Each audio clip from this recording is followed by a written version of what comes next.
तो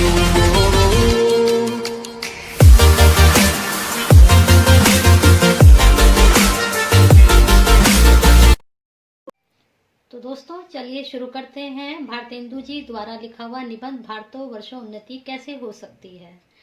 इस निबंध में उन्होंने बताया है कि भारत कैसे उन्नति कर सकता है। यह निबंध भारतेंदु हरिश्चंद्र जी द्वारा दिसंबर 1984 में बलिया के ददरी मेले के अवसर पर देशोपकारिणी सभा में भाषण दिया था उन्होंने, और उस पर लिखा था। भारतवर्ष की उन्नति कैसे हो सकती है। निबंध दिसंबर सन 1884 में बलिया के ददरी मेले के अवसर पर आर्य देशोपकारिणी सभा में भाषण देने के लिए भारतेंदु हरिश्चंद्र जी के द्वारा लिखा गया था। इसमें लेखक ने कुरीतियों और अंधविश्वासों को त्याग कर अच्छी से अच्छी शिक्षा प्राप्त करने, उद्योग धंधों को विकसित करने, सहयोग एवं एकता पर बल देने तथा सभी क्षेत्रों में आत्मनिर्भर होने की प्रेरणा दी है। निज भाषा उन्नति भारतेंदु हरिश्चंद्र, घर की पूटबरी भारतेंदु हरिश्चंद्र, ये निबंध भी उन्हीं के हैं। भारतवर्ष उन्नति कैसे हो सकती है। निबंध दिसंबर 1984 में मैंने अभी आपको बताया है कि उन्होंने ये ददरी मेले में देशोपकारिणी सभा में जो भाषण था वहां पर उन्होंने उसके लिए लिखा था और वहां पर ये दिया था। उन्होंने कहा था कि अगर जब तक हम अच्छी से अच्छी शिक्षा प्राप्त नहीं कर लेंगे और अपने उद्योग धंधों को हम विकसित नहीं करेंगे तब तक हम ना तो आत्मनिर्भर बन पाएंगे और ना ही जो है हमारा देश उन्नति कर पाएगा। और भारत की भी उन्नति तभी होगी जब हम लोग उन्नति करेंगे। आज बड़े आनंद का दिन है कि छोटे से नगर बलिया में हम इतने मनुष्यों को एक बड़े से बड़े उत्साह से एक स्थान पर देखते हैं। इस अभागे आलसी देश में अब ये कुछ अंश है उनके निबंध के जो आपको पढ़ के सुनाया जा रहा है। इस अभागे आलसी देश में जो कुछ हो जाए वही बहुत है। हमारे हिंदुस्तानी लोग तो रेल की गाड़ी हैं, यद्यपि फर्स्ट क्लास सेकंड क्लास आदि गाड़ी बहुत अच्छी और बड़े बड़े महसूल की श्रेणी में लगी हैं, पर बिना इंजन पर सब नहीं चल सकती। वैसे ही हिंदुस्तानी लोगों की कोई चलाने वाला हो तो क्या नहीं कर सकते। इनसे इतना कह दीजिए कि काचुप साधी रहा बलवाना। फिर देखिए हनुमान जी को अपना बल कैसे याद आता है। सो बल कौन याद दिलाए, या हिंदुस्तानी राजा महाराजे नवाब रईस या हकीम। राजे महाराजों को अपनी पूजा भोजन झूठी गप से छुट्टी नहीं। ये जो उन्होंने निबंध लिखा था ये 1984 में लिखा था, तो उस वक्त हमारे देश की हालत ऐसी थी, लेकिन अब इतनी बुरी नहीं है जितनी उस वक्त थी। तो उन्होंने ये सब उस टाइम पर लिखा था।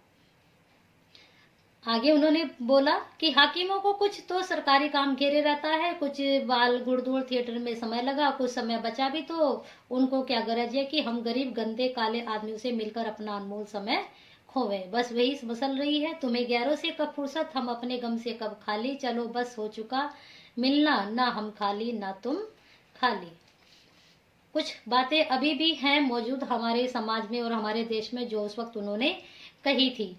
पहले भी जब आर्य लोग हिंदुस्तान में आकर बसे थे, राजा और ब्राह्मणों की जिम्मे यह काम था कि देश में नाना प्रकार की विद्या और नीति फैलावें। अब यही लोग चाहे तो हिंदुस्तान प्रतिदिन बढ़े, पर इन्हीं लोगों को निकम्मेपन ने घेर रखा है। हम नहीं समझते कि इनको लाज भी क्यों नहीं आती कि उस समय में जबकि इन पुरखों के पास कोई भी सामान नहीं था, तब उन लोगों ने जंगल में पत्ते और मिट्टी की कुटियों में बैठकर बांस की नालियों से जो ताराग्रह आदि बेच कर उनकी गति लिखी।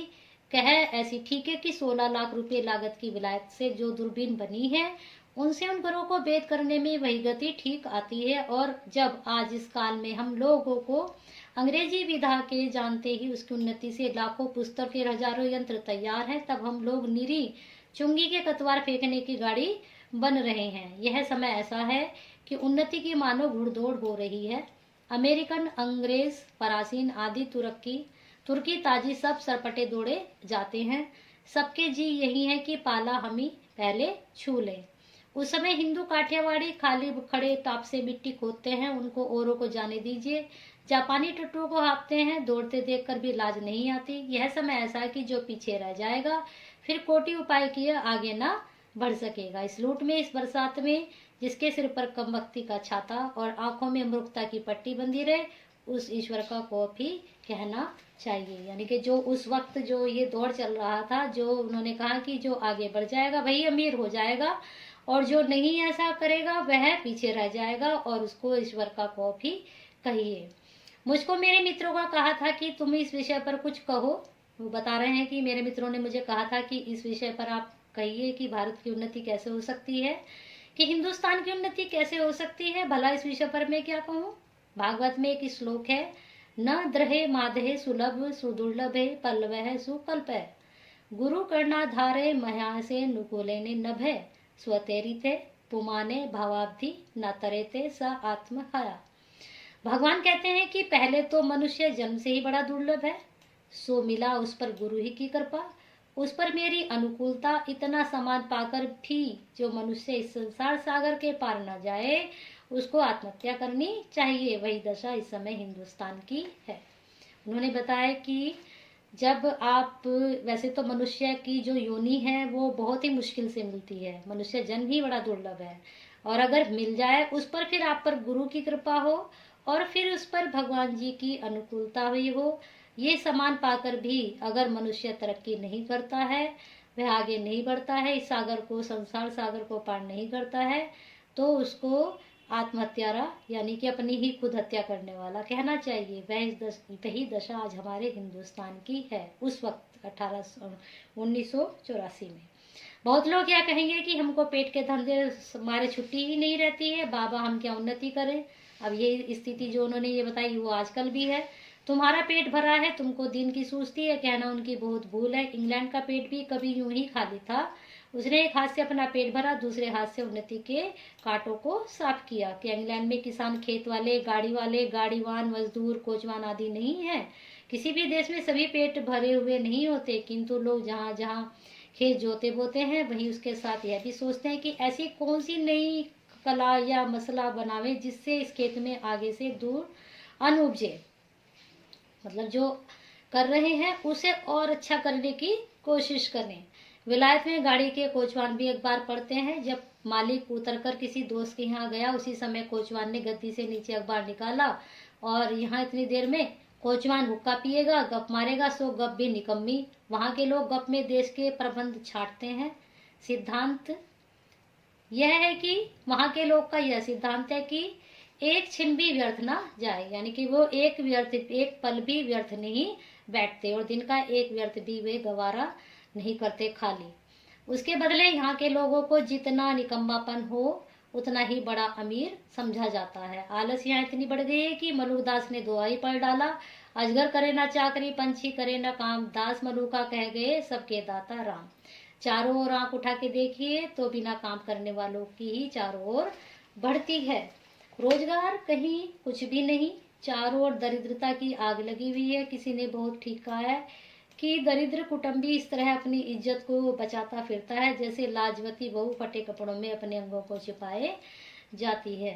कि जो दरिद्र होता है, गरीब होता है, और कुटुंबी अपनी इज्जत को ऐसे ही बचाते हैं जैसे कोई स्त्री अपने कपड़ों को अपने अंगों में छिपाती है, लाजवंती। वही दशा हिंदुस्तान की है। मरदमशुमारी की रिपोर्ट लिखने को स्पष्ट होता है कि मनुष्य दिन दिन यहाँ बढ़ते जाते हैं और रुपया दिन दिन कमती होता जाता है। सो अब बिना ऐसे उपाय किए काम नहीं चलेगा कि रुपया भी बढ़े। जैसे जैसे हमारी जनसंख्या बढ़ रही थी, अब तो बहुत हो चुकी है, उस वक्त कम थी। उन्होंने कहा जैसे जैसे मनुष्य बढ़ रहे हैं वैसे वैसे हमारी कमाई भी बढ़नी चाहिए और वह रुपया बिना बुद्धि ना ही बढ़ेगा। अगर आप बुद्धि नहीं बढ़ाएंगे, बुद्धि से काम नहीं लेंगे तो आपके रुपया वृद्धि नहीं करेगा। भाइयों, राजा महाराजों का मुंह मत देखो, मत यह आशा रखो कि पंडित जी कथा में ऐसा उपाय बतलावेंगे कि देश का रुपया और बुद्धि बढ़े। तुम आप अपनी कमर खुद ही कसो, आलस छोड़ो। कब तक अपने को जंगली, हम मूर्ख, बोधे, डरपोक पुरकाओगे, मतलब पुकरवाओगे। यानी कि जो आप कह रहे हैं कि अपने आप को आप ये आलस छोड़ो, कब तक अपने आप को जंगली और मूर्ख कहलाओगे। जो डरपोक है हमें कहा जाता है, हमें मूर्ख कहा जाता है, तो ये कब तक कहलाओगे अपने आप को। इस घुड़दौड़ से जो पीछे पड़े तो फिर कहीं ठिकाना नहीं। फिर कब राम जनकपुर आए, बब की पीछे पड़े तो फिर रसातल ही पहुंचेंगे।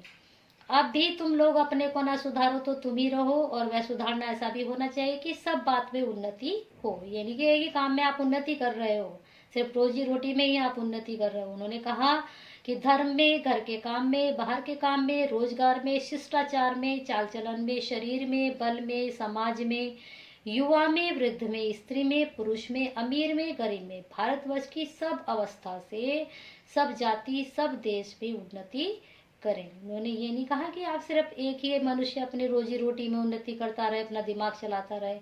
तो कहा कि सब चीजों में इनमें उन्नति होनी चाहिए। सब ऐसी बातों को छोड़ो जो तुम्हारे इस पथ के कंटक हो, जो तुम्हें लोग निकम्मा कहे या नंगा कहे, पुस्तान कहे या भ्रष्ट कहे। तुम केवल अपने देश की हीन दशा को देखो और उसकी बात मत सुनो। अपमान पुरस्कृत्य मान कर्तव्य पुरस्कृत है, स्वीकार्य साधेय तु धीमाने कार्य ध्वसो ही मूर्खता। जो लोग अपने को देशी तैसी लगाते हो, वह अपने सुख को होम करके, धन और मान का बलिदान करके कमर कस के उठो। देखा देखी थोड़े दिन में सब हो जाएगा।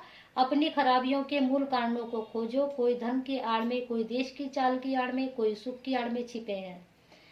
उन्होंने कहा कि आप, कोई धर्म की आड़ में काम छिपा है, अच्छा, कोई देश की चाल में काम छिपा है, कोई सुख की आड़ में काम छिपा है। हो सकता है आप अपने सुख के लिए कोई काम कर रहे हो और वह काम आपके देश के लिए काम आ जाए। उन चारों को वहां से पकड़ कर लाओ, उनको बांध कर कैद करो। इस समय जो बातें तुम्हारी उन्नति की पथ की काटा हो, उनकी जड़ खोद कर फेंक दो। अब यह प्रश्न होगा कि भाई हम तो जानते ही नहीं कि उन्नति और सुधारना किस चिड़िया का नाम है, किसको अच्छा समझे, क्या ले क्या छोड़े। तो कुछ बातें शीघ्रता से मेरी ध्यान में आती हैं, उनको मैं कहता हूँ, सुनो। सब उन्नति का मूल धर्म है, इनसे सबसे पहले धर्म की उन्नति करनी उचित है। देखो अंग्रेजों की धर्म नीति, राजनीति परस्पर मिली है, इससे उनकी दिन दुनी कैसी उन्नति है उनको जाने दो। अपने ही यहाँ देखो, तुम्हारे यहाँ धर्म की आड़ में नाना प्रकार की नीति, समाज गठन, पैतक आदि भरे हुए हैं। दो भी एक मिसाल सुनो। यही तुम्हारा बलिया का मेला और यहाँ स्थान क्यों बनाया गया, जिसमें जो लोग कभी आपस में नहीं मिलते, 10-10, 5-5 कोस में वे लोग एक जगह एकत्र होकर आपस में मिले। क्यों? एक दूसरे का दुख सुख जाने। गृहस्थी के काम की वह चीजें जो गांव में नहीं मिलती, यहाँ से ले जाएं। एकादशी का व्रत क्यों रखा, जिसमें महीने में 2 उपवास से शरीर शुद्ध हो जाए। गंगा जी नहाने जाते हैं तो पहले पानी सिर पर चढ़ाकर तब पैर पर डालने का विधान क्यों है, जिसमें तलों में गर्मी सिर में चढ़ाकर विकार न उत्पन्न करे। तलों में जो गर्मी होती है वह सिर में चढ़कर विकार न उत्पन्न करे। दिवाली इस हेतु है कि इस बहाने साल भर में एक बार तो घर की सफाई हो जाए। होली इस हेतु है कि बसंत की बिगड़ी हवा स्थान स्थान पर अग्नि जलने से स्वच्छ हो जाए। यही त्योहार हमारी म्यूनिसिपालिटी है, यानी कि सफाई करती है हमारी प्रकृति की। ऐसे सब पर्व, सब तीर्थ आदि में कोई हिकमत है। उन लोगों ने धर्म नीति और राजनीति को दूध पानी की भांति मिला दिया है। खराबी जो बीच में भई है वह यह है कि उन लोगों ने यह धर्म का क्यों मान लिए थे, इसका लोगों ने मतलब नहीं समझा और इन बातों को वास्तविक धर्म मान लिया।